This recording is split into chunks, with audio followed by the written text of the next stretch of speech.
It's time to breathe again on the latest breath of fresh air, Shorty. I am Charles. I'm your host for this edition, and I am here to talk about, well, what else? The Tampa Bay Buccaneers and Tom Brady. Of course.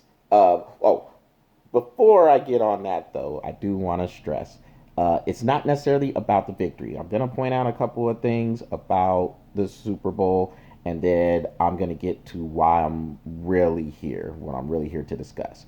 But as you guys know, the Tampa Bay Buccaneers had their victory parade floating down the Hillsborough River there in downtown Tampa, celebrating their Super Bowl victory over the Kansas City Chiefs. We saw Tom Brady, who was, we'll call him a little tipsy, just a little bit, but he's living his best life, showing up for the boat parade on his own boat, pretty much, and tossing the Vince Lombardi trophy from boat to boat.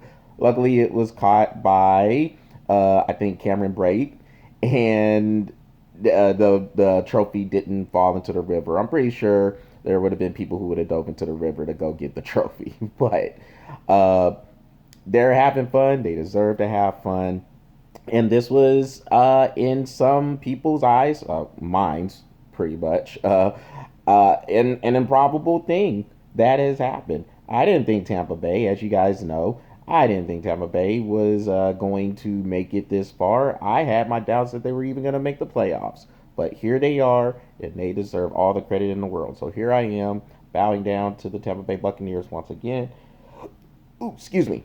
Bowing down to them once again, giving them props, and good on them for making this work.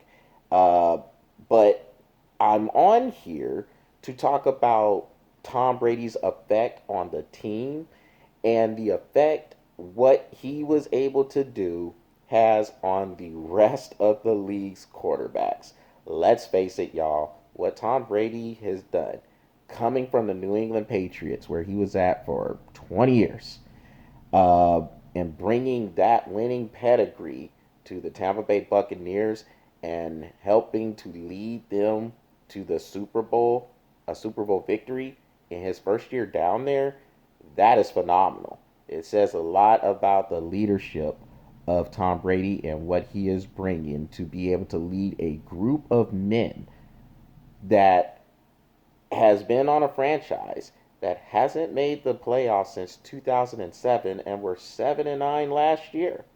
That says a lot about what he has done and what he is bringing to the table. And it goes far beyond the pedigree of him having the 6 Super Bowl rings, now 7, of course, but of course he won 6 up there in New England. And for him to be able to do what he did here, has the league shook. Very, very shaken up. But I'm here to talk about some of the differences in the way Tom Brady does things, and then, or the differences from the way Brady does things from the way other quarterbacks such as Russell Wilson, Aaron Rodgers, Ben Roethlisberger, uh, take your pick, really. But here's the difference. Tom Brady, when he is out or in the media, when he's doing these interviews, when he's making whatever media engagements, he is always, at least from my knowledge, if there's something wrong, go ahead, let me know, and I'll be glad to admit that I'm wrong about this. As you guys know, I have no problem admitting that I'm wrong. But from what I've seen, from my knowledge, he has always been complimentary of the players on the team, no matter what the situation is, no matter what they may be going through as a team. He never comes out calling out players, calling out whatever stat that is basically saying in a cryptic tweet, passive aggressive type of way, is saying we need better personnel. We need better players on this team to get to where we want to go.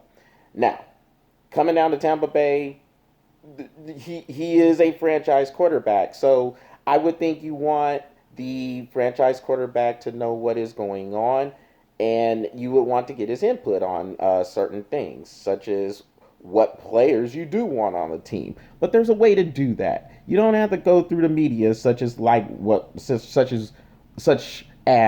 how Russell Wilson came through this week, talking about some of the things that is going on with him in the Seattle Seahawks. But if there is a conversation about adding personnel, you want to be able to have those conversations in private.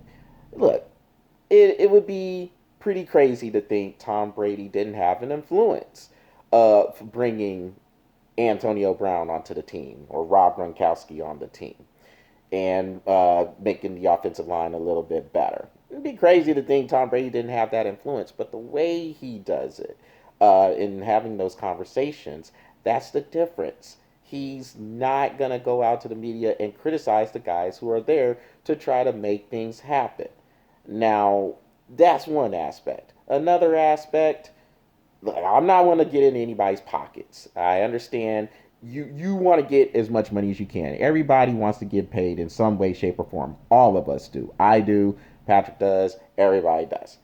But Tom Brady routinely takes less money so other players can be added or re-signed, whatever the case is, to keep the team competitive, competing at a Super Bowl level. These other guys, Russell Wilson, Aaron Rodgers, uh, Carson Wentz, whoever, Ben Roethlisberger, take your pick, whoever. But these guys are getting ridiculous contracts, and it ends up strapping the teams for cash.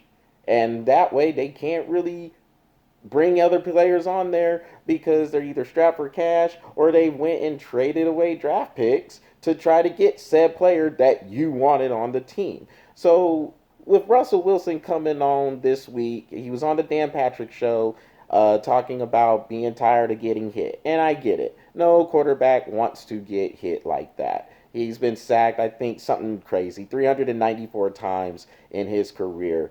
Um, yes, you can say that is an offensive line problem, but Russell Wilson holds the ball too long at times too.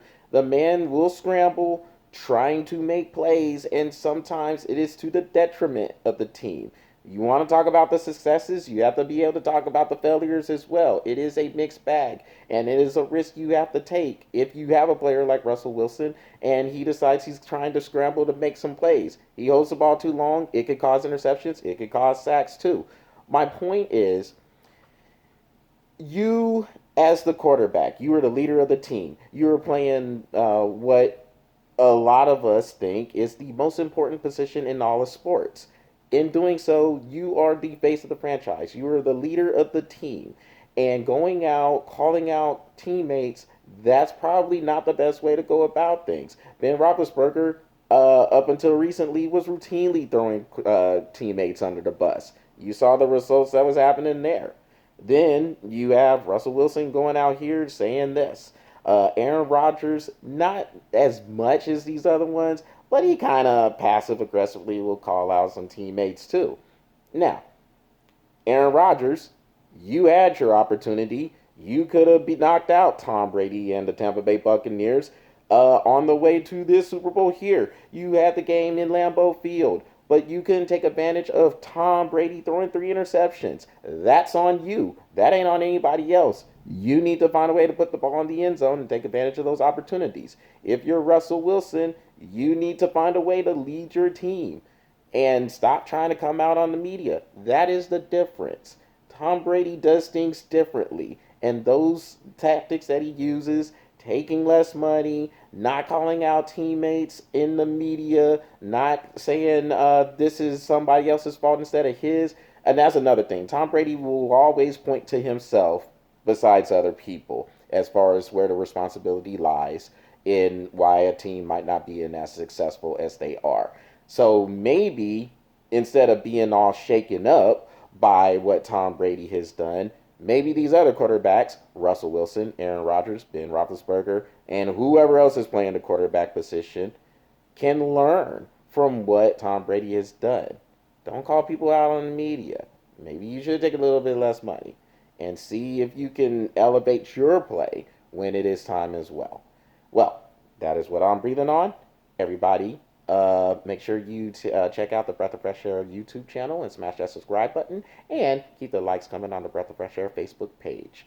Patrick should be coming out with his shorty tomorrow.